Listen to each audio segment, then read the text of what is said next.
大家好，我是威廉。讲到台湾幻象2000的去留，这几年在国防圈真的是讨论到烂掉的话题。想想看，作为一架服役了将近30年、极速高达 2.2 马赫的高空截击机，法国造的幻象2000，为什么直到今天依然能让国防高层咬牙花大钱续约，迟迟舍不得把它给退掉？网络上呢，其实不少朋友也是替他操心，替他焦虑，觉得这架老飞机零件难找，保养又超级烧钱，继续养下去，简直就是在大海捞针当冤大头。但说真的，化解焦虑最好的解药，就是看懂真实的国防逻辑。幻象的危机从来都不是飞机能不能飞的问题，而是残酷的后勤预算与成本。不过呢，与其花大钱盲目去跟人家搞什么全面大改，我们更应该看清楚的是，它在整个防空体系里面到底扮演着什么样的无可替代的角色。今天我们就直球对决，用最严谨的参数和现实的国防预算，来好好拆解这架服役30年的老将，看看在面对现实的防空压力面前，继续把这支法制空优力量留下来，究竟是不是一个务实的选择？我们要聊的第一个重点，就是幻象2000当年是怎么来到台湾的。这里面其实有一段非常关键的战略抉择，很多人对幻象的印象大概就是它那片标志性的三角翼，还有那个爬升速度有多快多猛。但如果要认真评估它的历史价值，我们得把时间倒带回到1990年代初那场地缘政治的大风暴。当时国际外交局势变幻莫测，台湾的防空战略也从过去的主动姿态彻底转向了本土防御。不过讲真的，转型的过程哪有那么顺利？我们当时面临的空防压力简直大到不行，周边空域的威胁是以肉眼看得见的速度在升级。我们主力战机严重老化，真的已经到了非换不可的地步。但在当时那种国际军售市场上，我们面临的政治限制是极度严格的。美国基于他们自身的亚太地缘考量，对先进战机的出口审查根本是卡得死死的，我们根本没办法轻易买到自己想要的装备。在经费跟技术都被封死的情况下，高层当时真的展现了非常惊人的魄力，做出了一个长远的决定。我们绝对不能把整个防空的未来全部压在单一供应国的篮子里。这项极具战略眼光的决策，直接催生了一次突破性的外交互动。为了打破美国的军售瓶颈，高层把目光投向了欧洲，最后成功跟法国的达硕公司拍板定案，一口气引进了总计60架的幻象2000，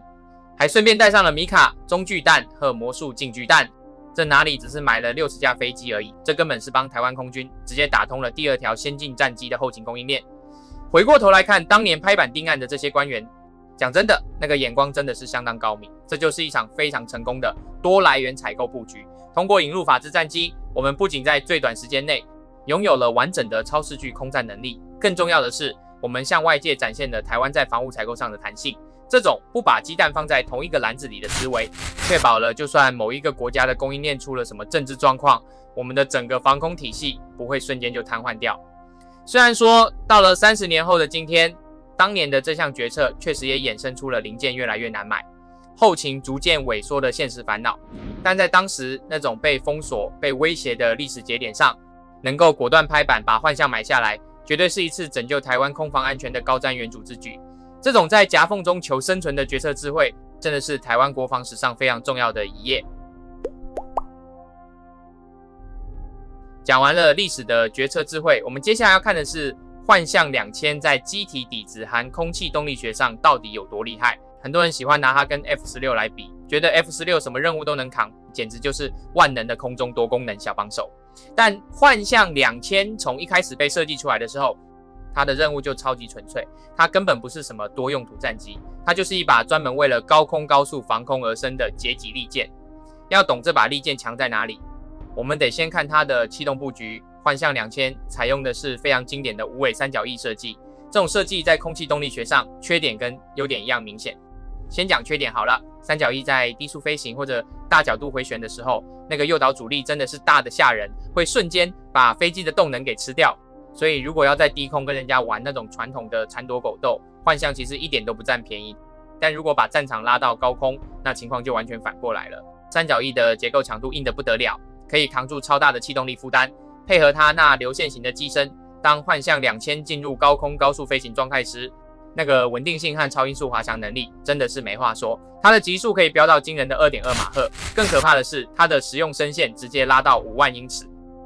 这个数据在像台湾海峡这种极度狭窄的地理纵深里面代表是什么？代表是绝对的战术优势。大家可以在脑海里想象一下那个画面，海峡就这么宽，当雷达屏幕上出现不明目标高速冲过来的时候，留给防空体系的反应时间用秒来算都不为过。在这种情况下，谁能用最快的速度爬升到高空，谁就先拿到防空的主动权。幻象2000最强悍的地方就在这里，它拥有超级恐怖的爬升率，空军以前甚至用过5分钟内完成高空高速目标拦截来评价它。它就像是一支被拉满的弓射出去的箭，咻的一声就能垂直飙升到5万英尺的高空，用高度跟速度换取超强的位能优势。除了机体本身，幻象的核心战力其实是它的眼睛跟牙齿，也就是瑞迪脉冲多伯勒雷达搭配米卡中距空对空飞弹。以当年的技术标准来看，这套组合真的是相当般配。瑞迪雷达的多目标追踪跟攻击能力非常强，可以同时锁定好几个目标进行超视距打击，再加上米卡飞弹具备主动雷达导引和全向攻击能力，这让幻象在不需要贴近敌人的情况下，就能在高空中发动致命的中距攻击。这种性能的搭配，完全就是为了我们北部的防空需求量身打造的。新竹空军基地为什么长期都是幻象的大本营？原因很简单，因为它距离北部海防最近啊。当北部空域一有状况，驻防在新竹的幻象2000就能用最快的速度紧急起飞，靠着它的高空高速优势，火速冲到指定空域去进行拦截和驱离。它不是拿去对地轰炸的战机，它是我们高空防线上的一道铁幕。这种专职高效的截击定位，就是为什么幻象2000在过去30年里面始终没办法被轻易取代的根本原因。前面把幻象的速度跟性能夸了一遍，但现实总是残酷的。现代军事理论告诉我们，武器的参数再漂亮，性能再好，如果没有可持续的后勤支援和合理的预算在后面撑着，时间久了问题通通都会爆出来。所以接下来我们要面对的就是幻象2000走到今天最真实也最头痛的考验，也就是后勤成本跟机队老化的双重困境。首先我们来算一笔很现实的国防预算账。这几年大家也知道周边空域的常态化活动有多频繁，这对我们的防空体系来说根本不是什么演习，而是一场无休止的消耗战。每一次有不明机群靠近防空识别区，我们的战机就得紧急升空去伴飞，去监控这种高频率的起降，对战机的机体结构、发动机寿命还有后勤补给能量，绝对是超级严格的压力测试。而在我们3大主力战机里面，幻象2000的后勤维持成本，讲白了就是出了名的贵。根据过去流出的预算资料和业界推算，幻象每小时的飞行维护费用明显比 F-16 和经国号还要高出一截。原因其实也很简单，因为这是一套完全要靠法国原厂支援的法制系统，从发动机的精密零件到雷达的维修保养，绝大多数的关键物资都得漂洋过海从欧洲运过来。再加上法国达索公司那边的产线调整，全球幻象机队又一架一架在退役，这就导致整个法制零组件的工业生态在慢慢萎缩。讲的直白一点，就是零件越来越难买，价格越来越贵。如果我们把每一次应对灰色地带骚扰的任务都派幻象2000去消耗，那我们的年度国防保修预算很快就会被这高昂的小时成本给烧光光。这也就是为什么这几年网络上3不5时就会有人在讨论幻象到底该不该退役的主因。除了后勤贵之外，机龄老化跟飞行安全也是大家挥之不去的阴影。幻象2000从1997年首架交机到现在，机龄已经逼近30年了。虽然地勤人员真的是拼了命在维护，水准很高，飞机也一直都能安全起降，但讲句实在话，时间到了就是到了机体结构面临的金属疲劳、管线老化，还有偶发的机械故障，这些都是物理定律，没办法完全避免的。过去30年里面，机队也确实经历过几次让人心痛的飞安事故，这不仅损失了非常宝贵的飞官战力，也对整个机队的调度造成了不小的压力。再加上信息化跟电子战的代差，人家 F-16V 都已经大规模升级，换上主动电子扫描阵列雷达跟新型数据链了。幻象2000的核心航电虽然当年很猛，但在面对现在这种复杂的电子环境时，要花大钱去升级，性价比真的不高。一边是贵到让人头痛的后勤预算，一边是逐渐老化的机体和拉开的代差。这就是幻象2000现在的真实处境。它已经不再是当年刚接机时那个光芒万丈的当红炸子机，而是一架需要我们精打细算、小心呵护的资深老将。既然幻象有这么多后勤难题跟烧钱压力，那理性的做法是不是干脆就像有些人讲的那样，哎呀，干脆一刀切，通通退掉算了？而威廉的回答是绝对不行。如果我们从整个防空的大局来看，就会发现这50几架老战机身上依然扛着一项短时间内无法被取代的战略任务。首先，我们得面对一个很现实的数字游戏，台湾空军现役的战机总数就这么多，扣掉正在大修跟日常维护的，每一架能飞上天的战机都是确保海空防线不断裂的关键拼图。幻象2000扣掉这几年损失的，目前在册的规模大概维持在50多架，这绝对是一个不能忽视的战力基数。你想想看，如果我们今天把这50多架幻象全部砍掉，偏偏我们新买的 E6V 交期进度又受到全球供应链的拖累而延迟，这中间空出来的战力真空，你要拿什么去补？一旦幻象退役，其他现役战机就得扛下更多更密集的起降任务，那只会加速其他机队的崩溃。所以在防空总量上来说，手上有50多架老飞机跟手上完全是零，那是截然不同的防御概念。再者，我们现在面对的是对手高强度、高频率的常态化压迫，这不是短期的冲突，这是一场比气长的马拉松。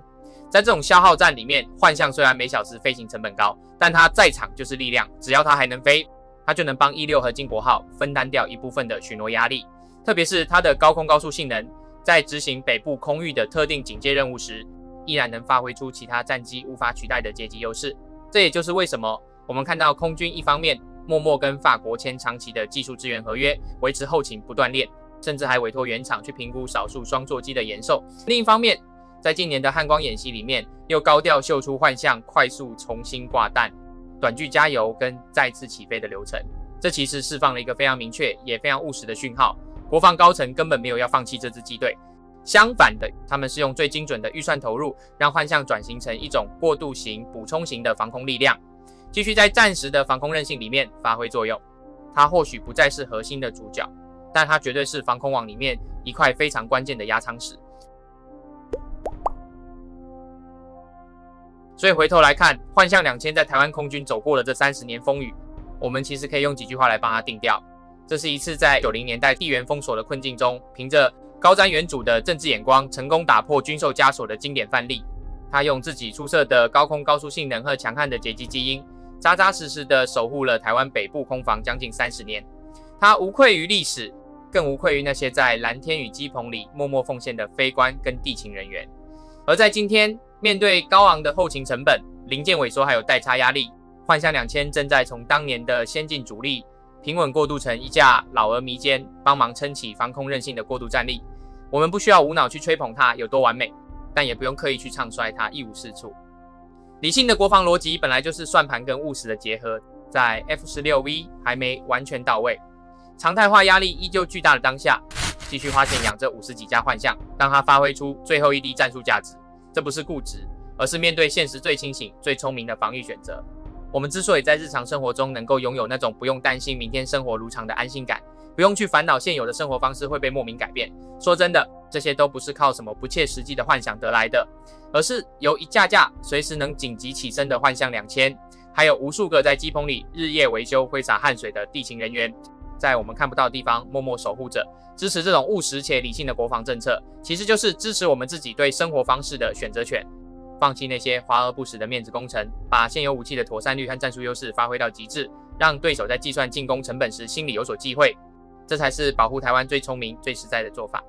好了，关于幻象2000战机的技术解析的影片，我们就聊到这里。如果你喜欢这种用逻辑和资料来拆解军事工程的分析影片，欢迎帮我们按个喜欢、订阅、分享，顺便把小铃铛给开起来。也希望大家持续关注，并理性看待台湾的国防科技发展。希望大家会喜欢今天的影片。这里是威廉的观察笔记，我们下次再见。